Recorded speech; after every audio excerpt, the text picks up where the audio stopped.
Welcome to the Infinity Edge presented by the Esports Department.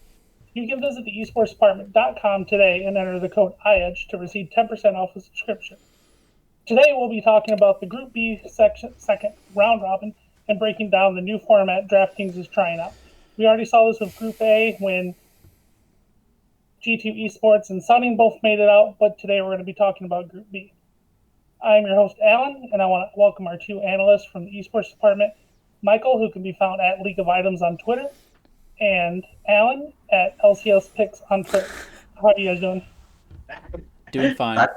We're doing a thing here, I noticed. Doing well, thanks. Good to hear. Do you guys have any thoughts on how Group A shaped out? Was it kind of what you thought was going to happen? Alan? Yeah, to me, I think I had Suning coming out first. I thought it was pretty close between them and G2, but I liked Suning's form a little bit better. I think that Perks was a pretty big liability all throughout the group stage, and I am a little worried about that for them going forward because he can't play Senna every single game, and then I don't really know what happens to him.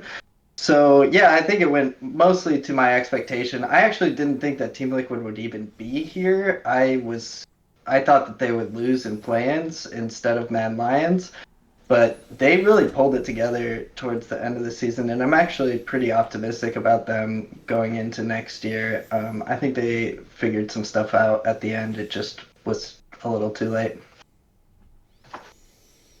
Interesting. I think that I will be betting heavily against Team Liquid in the beginning of next split because this is going to be one of the last things people remember. But fair enough. I think, personally, I think it's kind of tired, the whole like tactical thing, like the NA Hope. I just feel like they played into it so hard, you know? So, like, whether or not he becomes a good player, I think it's very likely that he is a good player for a decent amount of time. But I mean, they just talk about it so much. Like the broadcast just talks about it so much. It kind of drives me insane. In terms of how the group played out, I thought Sunning was going to win. They look shaky, but I'm not going to change my opinion on Sunning based off of the first part of the round robin. So I was happy. I agree. Perks looked not great in a lot of spots, which is what I expected. I made my tier list before the world started. People were yelling at me saying Perks is going to be the best AD carry in the tournament and some crazy stuff like that. I think that is not. It's obviously not the case. Maybe he plays really well the rest of this and manages to carry G2 to a championship. That is the only way you can make that argument because he hasn't looked great so far. And Jankos is another player who hasn't looked great in my opinion. So I'd be afraid if I were a G2 fan, especially depending on like what team I get paired up against next. All right. They honestly should have lost to Suning in all three of the games that they Exactly. played. Yeah. Definitely. Yeah. Definitely. Okay, well, just sorry for NA here. I think your only hope was Team Liquid, seeing how the rest of these stages are going out. So Yeah. NA sends their regards, and I hope you guys can get some cheap flight tickets back home. So, all right, moving on here. If you didn't see it before Group A started with this new format, Michael actually took down the Triumphant Warrior, I think it's called, on DraftKings I took the for shock blast. The Shock Blast. Listen, Yeah. I think it was a shock for a blast. 20K win. Yes. That Yeah, was just wanted to congratulate you on that one for sure. thanks. Thank you very much. That was pretty intense. I woke up at 4 a.m. to see what my lineups looked like, ownership percentage wise. I knew that I had a couple of unique ones that were pretty normal stacks, so I was excited about that. Um, then I kind of like went in and out of consciousness for half an hour, and then I woke up and I was in first place. And then I went back to sleep and I was in like 100th. And then I woke back up and I was in seventh. And then I watched the game where Top Esports won, and at that point I knew I was in first place. So then I had to sweat like 2 or 3 games. It took like 2.5 hours, and like at the end of it, I was just like so stressed out because I just wanted the scores to finalize because I knew that the Fnatic game, I needed them to end like instantly because I couldn't have them outscore Team Liquid because they're so much more highly owned. I think they were much more highly owned. And then in the LGD game, same thing. Like they were right on the cusp. Like if they had one or two more team fights, I could have lost. So it was very stressful. But I'm happy with the outcome. Yeah, 20K. I'll take all that stress all day. Yeah, That's why we do it, yeah, right? exactly. Yeah, very true. I'm not Okay, complaining. congratulations. Do you have any like quick thoughts on what your thought process there was? So in general, I try to play stacks that have good fundamentals in terms of roster construction, but are with teams that are being overlooked or are like underdogs that I think have a realistic chance to win. So in Team Liquid, I knew they were playing against G2. I knew that G2 was going to be popular. Everybody has a high, most people that play DraftKings have a high opinion of G2. And Team Liquid was thought of as a team that couldn't really compete with them. But in reality, Team Liquid has been competitive with other teams of G2's level. So I just thought to myself, obviously, it's a non 0% chance that they win. If they win, what kind of what players do I really want access to? I thought tactical, and I thought Jensen, obviously because of the two primary carries for the team. So I did some rotations with that. I I didn't have as much Jensen as a captain as I probably should have, given my thought process. Because I think there were some roster combinations that would have been very close to mine with Jensen as a captain too. But that's really what it is. Like, if you're building good rosters and following the construction rules that you should, every once in a while you're gonna have a live lineup. And if you just look at basic roster construction stuff, if you take Team A plus Team B with an 80 carry captain, there's like 10 different combinations, at least 10 different combinations of 4-3 stacks and 3-4 stacks. It's even more if you start switching around like the teams. I don't really mess around with teams very much. I try to keep that with my secondary stack. But yeah, if that's your starting point and you like a certain kind of number of teams and you continuously run out lineups, eventually you're going to be in contention for something. You have to have variance on your side to have that be like the unique lineup in a contest, though. So there's definitely luck involved. I wouldn't want to call it luck because I won, but there's luck involved, you know. Well, all right. With that in mind, we got Group B for Friday morning slate. DraftKings, like I said at the top of the hour, we were discussing the new format where if you're going to be playing in DraftKings, if you roster a player like Showmaker on tonight's slate, you're taking him for all of the games that he's going to be playing in for Group B. Did you guys play on the Group A slate, and what do you think about this new format DraftKings is trying out? Yes. So yes, you can go go first. ahead, Michael. No, you can go first. You can go first. So yes, I did play as well. I think that roster construction wise, it's pretty similar. Like I think that 4-3s and 3-3-1s are pretty typically going to take this down. The only thing that I noticed big time is if you think a team is going to go 3-0, which like this morning I thought that Suning was very live to go 3-0 and maybe should have gone 3-0. And so they kind of anchored my strategy with this one. And then I tried to get them with a dog that I thought was going to be, possible to get 2 wins. And that turned out to be Team Liquid for me. And that turned out pretty well. So I think maybe looking at, if you think there's a dog that can win and then anchoring it with that big 3-0 favorite is going to be pretty good strategy on this slate. What do you think, Michael? So yeah, I played a lot of Team Liquid. I played a lot of Suning. I was low on G2 in general, but I did have some like hedge lineups with G2. In my Discord, people were asking, like, how should I think about creating lineups? Like, what's the best approach? And I said, a good place to start, maybe it's not the best, I don't know, but a good place to start is by trying to figure out how do I think the games are going to go today and why. So there are 6 games. I think Team Liquid is going to beat G2, then Machi is going to beat Suning, then G2 is going to beat Machi, then Suning's going to beat Team Liquid, and you just go through that list, and then you start thinking to yourself, if these outcomes are correct, what kind of lineups should I build? That's really how you have to do it. So it's almost exactly what Alan said. It's just like the thought behind it instead of like saying let's get a 3-0 or let's do this, like, you know what I mean? Because if you do it my way, like you have the specific matchups that you think you're right about, but you can still backdoor. So it's like if I said, I think Team Liquid can beat G2 and they will beat Machi, and then they're going to lose to Sunning. Even if I'm wrong about that combination of things, as long as they go 2-1, I'm going to be in the right area. So I think that is a good way to start. And it's a smart thing to do for every contest that you play, whether or not it's this new format or not. So that's definitely something I'd advocate for everybody to do.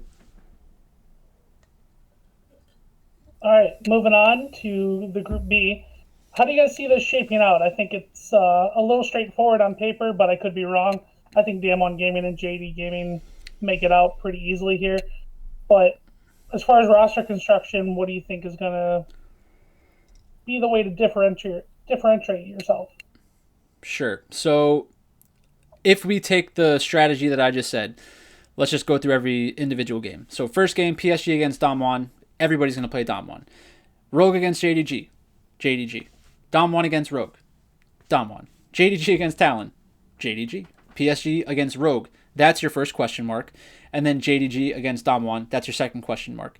So if you think going into games 5 and 6 is going to be 2 2-0 teams and 2 0-2 teams, then you basically just pick game 5, game 6, and those are the teams that you should probably... Those 3 teams are the ones that you should focus on. So the team that goes potentially 0-3, fade them completely. And if for some reason PSG Talon gets 1 win or 2 wins and destroys your lineups, it's like, okay, well, I thought they had no chance of winning. I'm not going to play to every single outcome. I can only play to the ones that I think are going to happen. So I think that JDG and Damwon are going to be out of control owned. I think Rogue is going to be much more highly owned than they should be. So I'm probably going to go PSG Talon plus the 2 big favorites, with a lot of roster combinations of just having the 2 favorites with 4-3s and 3-4s, and just hope that once again I get, like, by playing enough combinations of those 2 teams, maybe I get onto one that for some reason people aren't playing, where I get like a 3-4 or a 4-3 that's a unique lineup. That's the dream scenario. Yeah, I think for me, I'm just gonna stay away from GPPs pretty heavy on this slate. I think that I'll probably just lean towards like a single entry and cash game kind of thing, and just play like 4-3 JDG and DM1, because to be honest, like there's those teams are not losing to Rogue or PSG. I can't see it. The only thing that I would say that might be interesting to do in a GPP is like you could play Rogue in like the team slot, because they do contest some objectives. They do get towers and losses. And if you think that they could keep it a little bit close, then maybe you get, an 80 carry captain with Damwon and JDG, and then you can put Rogue in the team slot. I noticed, I think I was messing around with it earlier, and you can do something like that. But for me, I'm just going to mostly play single entries, and I think I'm going to lean towards the JDG 4 stack and just hope that they get the upset, because I think Damwon's going to be the number 1 owned team. Yeah, that's a good way to start. I think that the question you need to ask yourself is an 80 carry or mid laner from JDG or Damwon plus Rogue going to get me under the 50,000 threshold so that I can have access to that captain? Because if that's the case, that you need to play some like one-off to get an 80 carry captain or a mid lane captain, then it's going to be those 2 players. It's going to be a 2v2. Those 2 players versus like a jungle captain or a top captain, and just keeping like Noguri, Kanavi, Canyon as like the main kind of captains from that group. So with that being said, I think because of the players that we have in those 2 roles tonight, and Zoom, of course, I think that you may be better off just getting the jungle top support captains as opposed to 80 carries and mids, because I think those ones are going to get priced out unless you use a different team. And it's like, if JDG or Damwon goes 2-1, I would expect them to have better scores than Rogue in a 1-2. I also agree that it's probably smart for most people to not play GPPs tonight, because it's a new kind of contest that a lot of people are not familiar with. And I think that the chances of chopping are extremely high, because the most likely outcome is with JDG and Damwon. So I think that going the single entry direction is pretty smart. I'm not overexposing myself to these slates either. Like, I'm just going to play probably between 10 to 20 lineups and call it a day until we get to the next stage of the contest. Yeah, that's smart. The only thing that I would makes it a little interesting is that I think people have really gotten into the idea that they don't want to chop, that they don't want to eat chalk, that they don't want to blah blah blah. And so then I'm like, are they gonna big brain themselves out of playing JDG and Damwon enough that I'm gonna have a little leverage there? And I think that it's possible that they will, because if you saw today's slate, like things got a little wacky and weird with the winners, and so people may be like, "Ooh, Exactly. I'm gonna make myself one of those witches brew lineups," and then you're just gonna have like some shitter on your team. So I think I'll just be playing that 4-3 JDG Damwon Gaming, and like I said, single entry, maybe throw a couple lottery tickets out there. Yeah, I completely agree. I think that you have to be okay with getting the chalk in there, because if you look at the lineups that are duplicated a lot, it's not like random person that does that. It's generally these guys that are running out 50 or 100 lineups, 150 lineups. I have done that in the past, but I don't have the bankroll to sustain the variance of DraftKings, so I stopped doing that pretty fast. Like before coronavirus happened, I was winning about a tournament a week when they were smaller. But then it's like 10K to first, 15K to first, 20K to first. On like March 15th or something, March 14th or 15th, I won a contest. I chopped a contest in the LPL and I won a contest in the CBLOL. And then from then, for like a month or two, I was just getting my ass kicked by variance. It was insane. Some people will say I'm bad, but it's just I'm being honest, So like I knew that by running out lineups, I was competing with guys like Osimo and Brick who are running out a million lineups. If I was going to actually compete with them and wanted to like test myself against them, I was going to have to do what they're doing to try to give myself an even chance at winning these things. And who knows? Maybe that was bad process. I should have probably leaned on like my knowledge of League of Legends to try to be different or something. But can't go back now. And now I won, so I don't really feel as bad anymore.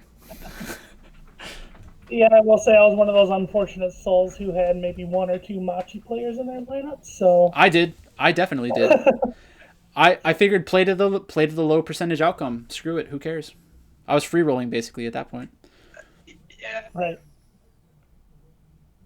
All right. Well, is there anything else you guys want to discuss about this Group B? I think salary doesn't lend you too much. Like even if you go with the low price supports, it's still not as cheap as getting in Rogue or PSG Talon in your team slot. I mean, I don't think that there's much else to say on this one. I think that I would just look at Kanavi captain quite heavily and try and make a few lineups around that. Yeah, basically same thing. I think if you have an angle and you think that one of these underdogs is going to really outperform tomorrow, then definitely throw in that lineup. I wouldn't run like 20 combinations of like rogue stacks, but whatever you're comfortable doing. If you think that you can find an edge on this slate somehow, if you're willing to do that, you're gonna have leverage. Maybe not an edge, but you will have leverage. So yeah, do what you got to do. All right, sounds good. Well, good luck in the Group B contest if you are playing that. For this show, we're going to be moving on to Group C, even though salaries aren't out as of now. But in Group C, we have Fnatic, Gen.G, and LGD Gaming, all at 2-1 right now, and TSM with a strong 0-3, bringing up the rear. So without salaries, we can't really talk much about that. But how do you guys see Group C shaping out, and what will your approach be to the games? So the first thing that I would say is I love trying to guess which teams will be ranked in which order, because I think that it creates a good baseline for how you should look at the slate. So like if I go into this saying I think that Gen.G should be the most expensive team, LGD should be number 2, then Fnatic, then TSM, and the pricing comes out different than that, then I have a starting point. I think to myself, these players are underpriced. I want more access to these players than other players. Now in League of Legends DFS, that's not as actionable as other sports, but it's still something. It's a good starting place. Because then you can start thinking about the logic. It's like, okay, well, if I think that LGD is underpriced, but everybody else thinks that they're underpriced and they're going to be highly owned, there's going to be a ton of combinations with LGD and Gen.G. and then you just start going from there. Yeah, I think with this one, a lot of people think that this group is really a big toss-up, and I'm not sure I agree with that. I do think that Gen G is a clear cut above the other three, and so I think that Gen G will most likely go 3-0. To me, they haven't even played at their ceiling yet, and Fnatic, when they played Gen G, definitely played at their ceiling, and then LGD, when they played Fnatic, played near their ceiling. But I don't think we've seen the best of Gen G yet at all. I think that Clid has been pretty mediocre so far, and if he has a pop off game, um, they're gonna be. I think they're gonna come out of this 3-0. So I would be looking at Gen G as a clear favorite and a clear cut above here. And so even if they are just the top priced, but you can get them with basically everyone. I think that in that situation, I will be playing Gen G and then just stacking them any way I can with any of the other teams because I do think that the other teams are right around near quality. Obviously, TSM is the lowest quality, but they also had like a nightmare situation, I think, in week one and just had some. I mean, the game against Fnatic, they just let them draft whatever Fnatic wanted. Like, they gave them literally all of their comfort champions. I hope that they don't do that again. And so I think that could be a spot that might be interesting, like a Gen G TSM sort of stack that could be pretty low owned. Yeah, so let's go through the 6 games again. So first game, Fnatic against TSM. Um, do you think TSM has a chance of winning? Personally, I do. So, that's a way to get leverage over the field. Game 2, LGD against Gen G. Do I think LGD has a chance to beat Gen G? Yes, I do. So I'll probably be higher on LGD than most people. TSM against Gen G, it's possible, but it's not something I'm going to bet on. Most likely, I will probably have no TSM, which means that if you play one lineup or two lineups out of 20, you're going to be at about the field. Fnatic against LGD. I think that LGD is a better team than Fnatic. I think a lot of players will end up on Fnatic because they like them more for whatever reason, which is fine. Like, I don't think it's necessarily wrong. It's just that's not what I see, so I can't play that way. LGD against TSM, I think LGD wins. Gen G against Fnatic, I think Gen G wins to go 1-1 against Fnatic. And we also have to think, like, what did we see last time? We saw Fnatic beat Gen G, right? Or yeah, so we saw Fnatic beat Gen G. That's going to stick out in a lot of people's minds.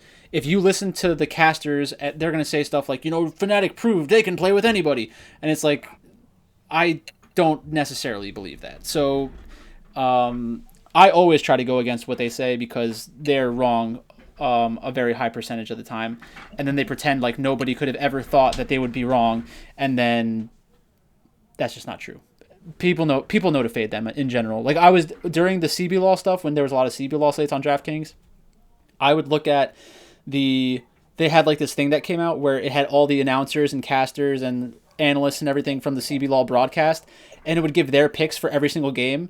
And you knew that they were going to be wrong at about on at least 2 of those games, and every single one of them was wrong about the same 1 or 2 games. So that's always a good thing to watch out for, is when there's like an overwhelming consensus on something, it means that the entire community is like way far over on this side for probably not a great reason.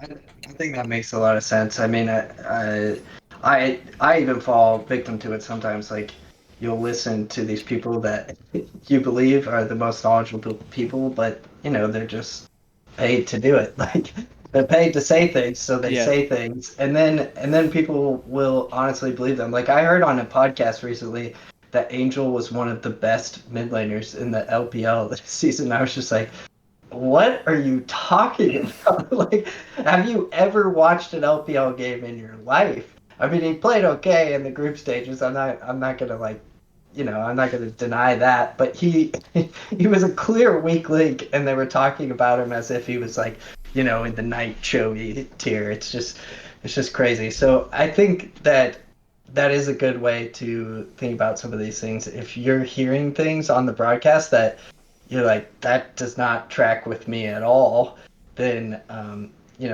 people who are less experienced are going to hear that and think, oh, okay, so now I got to play that guy or whatever. Yeah.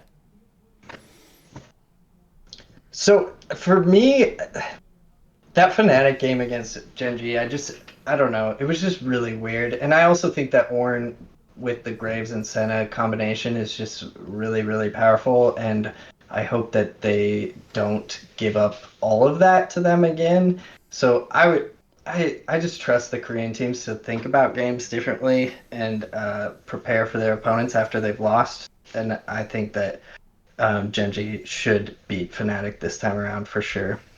Yeah, that game was the one where it was like recon support with Ignite Exhaust or something. And Yes, that too.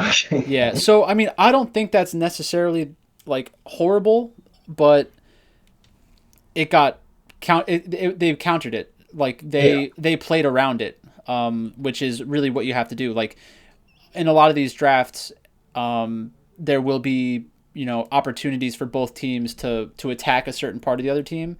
Some teams know how to identify that and go after it. Other teams don't. So for Fnatic, it shows at least they understood that they had an advantage in this situation and they saw the opportunity, they took it. A lot of teams are too afraid to do that. So I definitely respected how they played that match.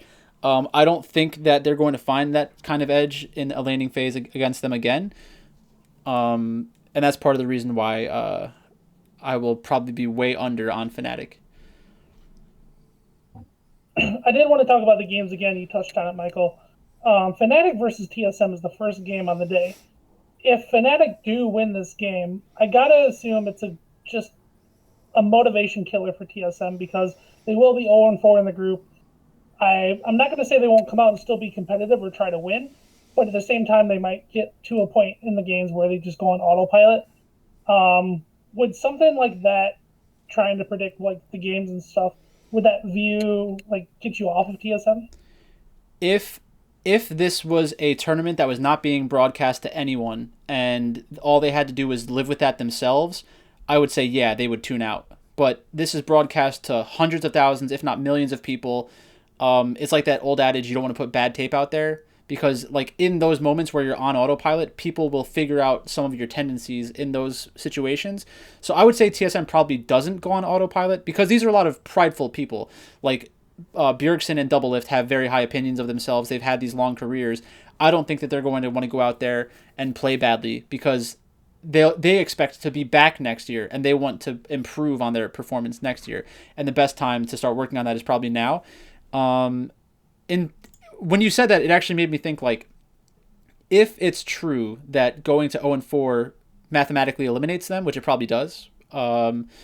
It does. It does mathematically eliminate them. So I expect TSM to fight tooth and nail over like every objective and just say, screw it. It's already such a low percentage outcome that we advance. Let's just play high variance League of Legends and see what happens. So I could see this being an abnormally large kill score, one way or the other. Stylistically, I think Fnatic and Gen G are very similar in terms of how they approach the game, how they fight over objectives, which is one of the reasons I thought that game was going to be very good for fantasy in one of those previous slates. And I was right. The game was good, but I was wrong because I was on Gen G. So I think that you can ask yourself, like, how did these games play out the first time? Do I think that it's going to go the same? Or do I think everyone is going to get tricked into thinking it's going to be like it was before, but now it's different? That could be a good edge to play at as well. And then I guess I'll ask the reverse question to Alan. If Fnatic come out and win, they're 3-1. Do they take a more reserved approach to their next games because you don't want to fuck this up? You want to get that fourth win and secure yourself getting out of the group to where the games would be slow and a low kill count? Had different personalities, sure. If they were Team Liquid, yeah, I see that 100%. Like if it's Jensen and Broxa and they're up, 3-1, and they're like, "Okay, guys, we gotta save this." Jensen is the most stressed out looking human being I've ever Yeah. seen play the game. I'm Very like, true. bro, you play League of Legends for a living. Can you like emote a tiny bit besides just? He's like terrified the whole time. Anyway, it's totally off topic, but no, I don't think so with Fnatic because it's just not. It's not in them. I don't think like Blippo is wild. Hylissang is wild. Selfmade is wild. I don't think that they are going to do anything reserved. Now, are they going to bring out their best team comps? Are they going to save stuff for the quarterfinals? That's possible. I think it's maybe even likely, but I do not see them as a team that's going to just be like, okay, guys, we sit back, we try and scale this game. It just doesn't work for them, I don't think. Okay, so I think with the way that these games may actually play out, if it goes Fnatic, um, if Fnatic wins the first game, the second game, either way, I think that it could cause LGD to go against Fnatic and be like not reserved, but they're already a team that can go into these low kill score games because they have a carry jungler. Selfmade can play in those kinds of environments a little bit. So if we see like Selfmade on Nidalee or Lilia, and we see Peanut on Graves, Kindred, Lilia, Nidalee, one of these champions, we could get into a situation where LGD gets the early lead and then plays like they did in play-ins, where it was like, we have a small lead, we're going to play around the objectives, we're going to try to choke out the other team in their jungle, we're not going to go after kills, we're just going to make sure that we play around the second or third, fourth dragon the right way. Because that's what they did when their backs were up against the wall previously. Actually, maybe that's not true, because when they were losing, that's kind of how they were playing, and then they went on that eight game win streak. So I'd have to think about that a little bit more deeply, but I think it's funny because, like, Ghost, you're talking about this narrative, like maybe Fnatic is tentative. We could get into a game where it's Fnatic against LGD, and the casters start saying, oh, if you're Fnatic, are you afraid? Do you want to make sure that you're not taking these risky plays because like your back's up against the wall, like you need to win this game to advance? And then we see a game where like Peanut controls the jungle, and then people will start saying, oh, Fnatic, they choked. They were so afraid, they weren't willing to make plays, when in reality, like, it could have been the correct way to play. So I'm not saying that you're right or wrong. I'm just saying, like, those narratives that we go into a game with fundamentally change how we think about the game. So now that we're a little bit removed from it, we can kind of anticipate what the potential ones are going to be.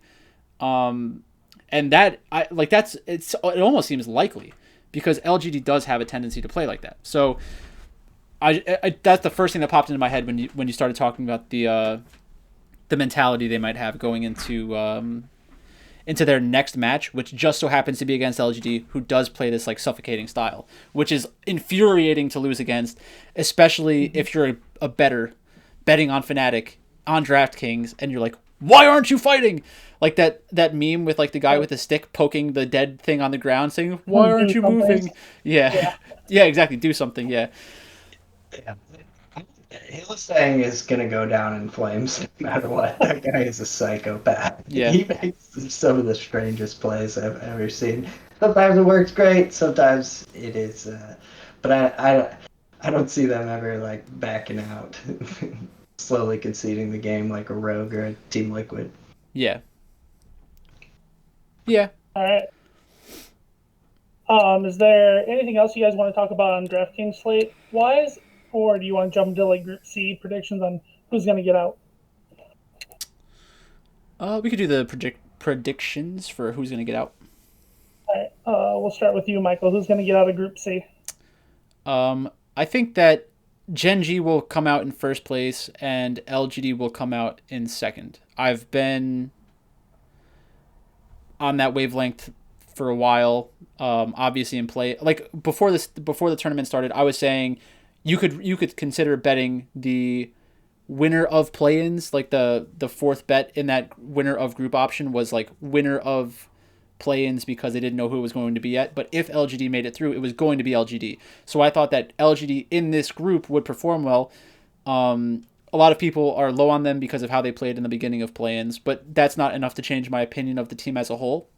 So I would say I would consider betting them to win the group. Probably not worth the money. I would look for a spot like LGD against Gen G, where it's actually,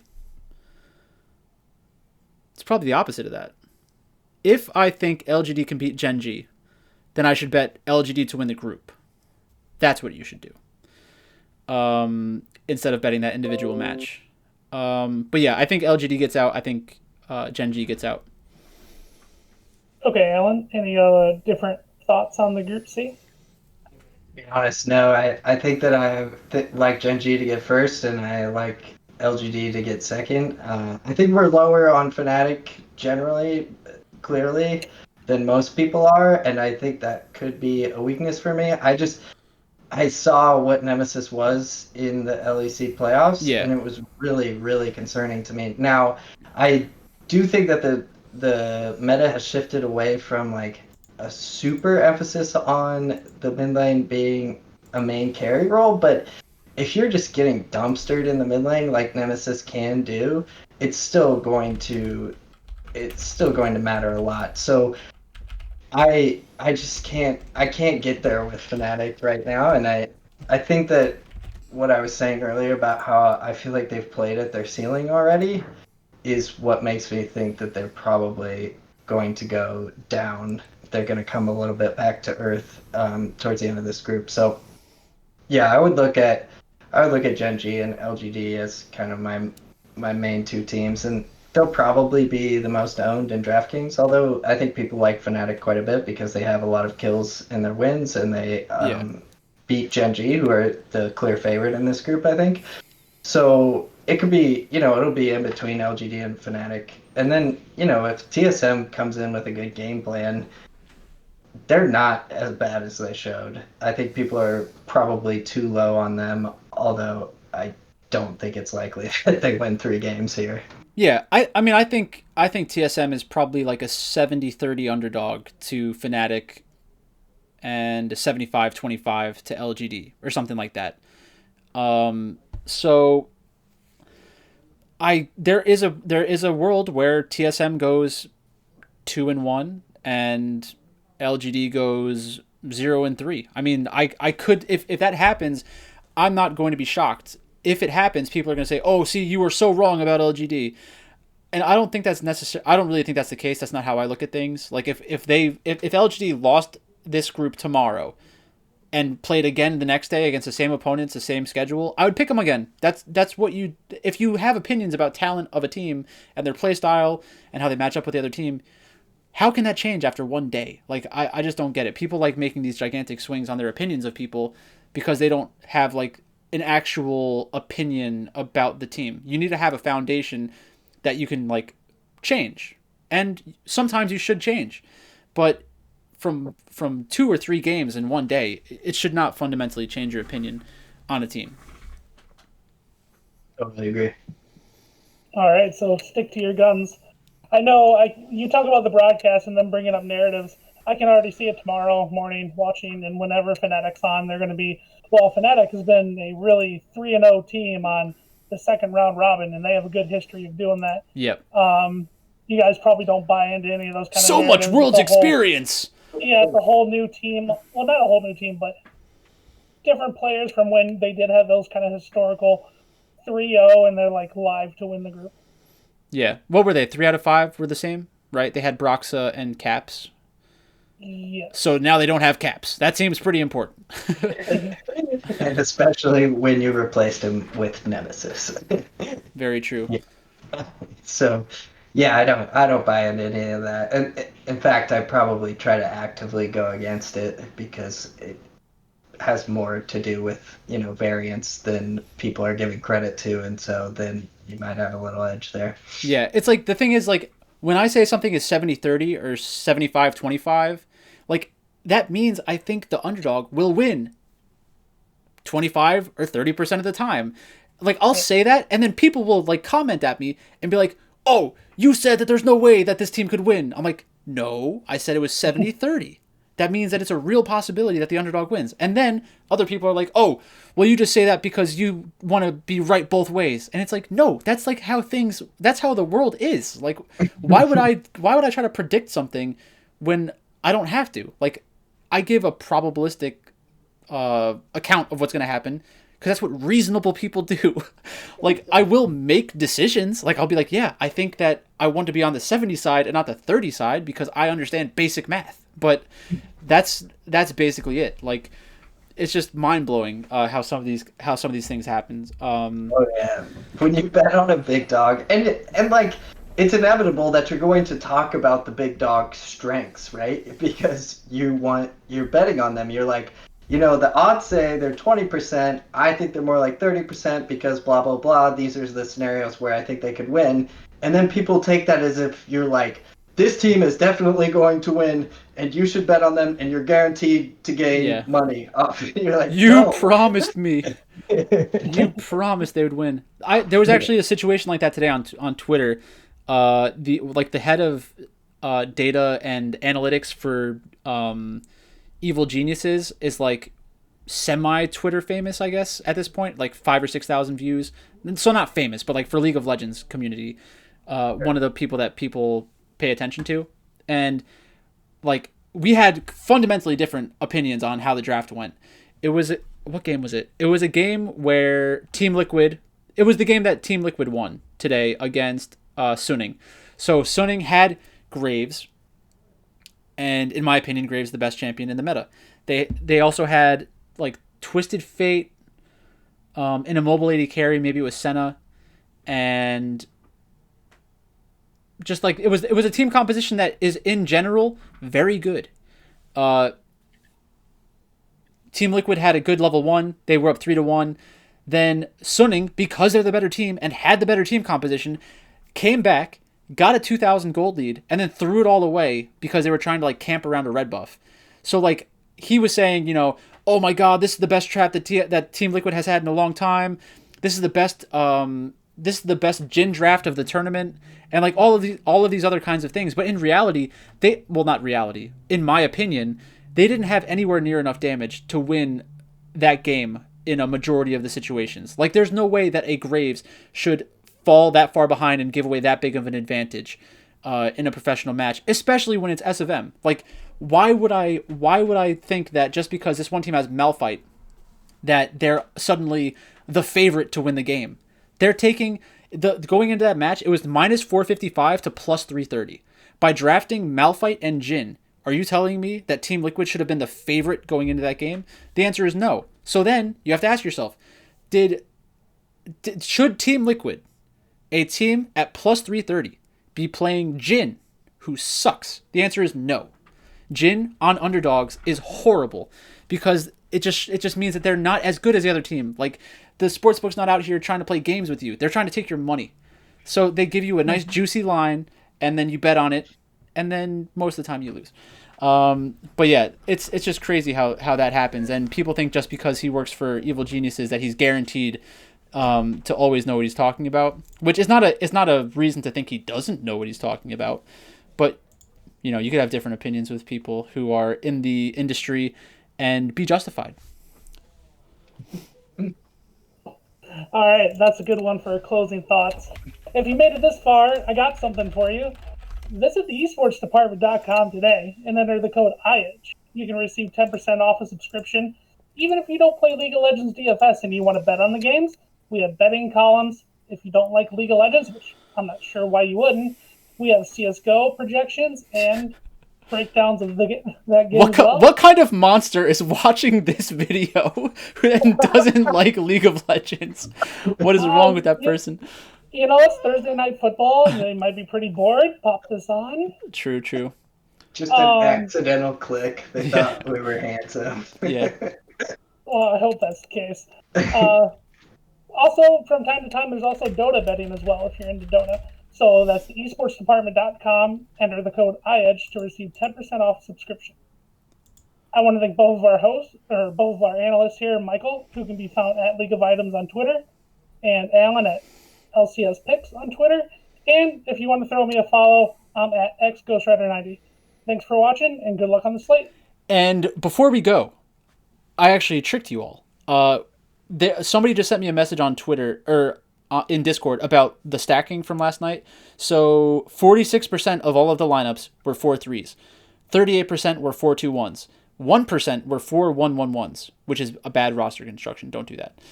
and then 10% were 331s, and 5% were other. So we'll leave you with that information. That's very interesting. I don't know what to think about it yet, but that is For a future episode. that is good. That's some good stuff right there. All right. See ya. Thanks. Good note. Thanks, Bye.